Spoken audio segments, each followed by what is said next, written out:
आपने कभी ऐसा नोटिस किया है, हम में से कई लोग उम्र से पहले ही बुढ़े लगने लगते हैं। उनकी एज बहुत ज़्यादा नहीं होती, फिर भी वो एज वाइज बहुत ज़्यादा बुढ़े लगते हैं। और कई लोग ऐसे भी होते हैं कि जिनकी एज बहुत ज़्यादा होते हुए भी यंग लगते हैं और दिन ब दिन और यंग लगने लगते हैं। क्या हो सकता है इसके पीछे राज, कभी सोचा है? मैं डॉक्टर सुचिता रामटेके आप सब लोगों का स्वागत करती हूँ मेरे चैनल ट्रांसफॉर्म विद सुचिता में।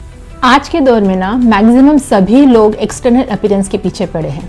सबको लगता है कि अगर वो फिजिकली फिट हो गए हैं तो उन्होंने सब कुछ अचीव कर लिया है। एक बात मान भी लेते हैं कि अगर आप फिजिकली फिट हो भी गए तो भी इस चीज़ का ज़्यादा देर तक के इफेक्ट नहीं रहेगा जब तक कि आप मेंटली फिट ना हो। माने आपका मेंटली फिट होना, आपका मेंटल फिटनेस अचीव करना बहुत इंपॉर्टेंट है अगर आप चाहते हो कि आपका फिजिकल फिटनेस भी टिका रहे, है ना। इस मेंटल फिटनेस का सीधा असर आता है आपके एजिंग पे। आप क्या सोचते हो, आपके एजिंग का जो कोरिलेशन है वो क्या आपके डेट ऑफ बर्थ से रिलेटेड है? बिल्कुल नहीं। आपके एजिंग का सीधा कनेक्शन आपके बॉडी सेल से है। देखिए, साइंस के लैंग्वेज में बात की जाए तो डॉक्टर एलिजाबेथ ब्लैकमोर ने जो कि एक नोबेल प्राइज़ विजेता है, उन्होंने एक थ्योरी प्रूव की है, जो कि एक मेडिसिन के डॉक्टर है, कि हमारे बॉडी में ना बहुत सारे सेल्स होते हैं, million and trillion of cells, और वो सेल्स ना डिवाइड होते हैं। इस सेल्स को एक प्रोटेक्टिव गार्ड होता है, that is called telomere, TELOMERE।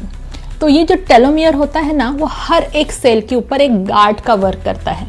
ये टेलोमियर, मान लीजिए आप कोई शूज़ है और शूज़ के साथ में एक जो लेस है, लेस के एकदम टोक पे, एकदम कोने पे जो एक प्लास्टिक सी चीज़ लगी होती है ना, बस वही काम, वही गार्डिंग का काम ये टेलोमियर हमारे DNA के साथ करता है।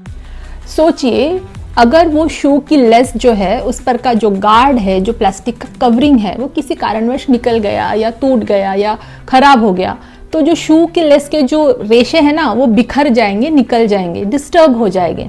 ठीक उसी तरह ये टेलोमियर भी वर्क करता है। अगर ये टेलोमियर है तो हमारे सेल्स भी एक तरीके से जो DNA है वो बाइंडेड रहेंगे, एक स्ट्रक्चर्ड फॉर्म में रहेंगे। लेकिन अगर ये टेलोमियर कहीं किसी वजह से डिजनरेट हो गए या कम हो गए तो वो DNA के जो फ्रैगमेंट्स है, वो जो सेल्स के फ्रैगमेंट्स है, वो भी धीरे धीरे डिजनरेट होना चालू हो जाएंगे। जैसे जैसे हमारी एज बढ़ती है, हमारी बायोलॉजिकल एज ज़्यादा होती है, वैसे वैसे ना ये टेलोमियर्स की हाइट भी कम होते जाती है। हमारी सेल जैसे जैसे डिवाइड होते जाती है, ये टेलोमियर भी धीरे धीरे शॉर्टन होते जाते हैं।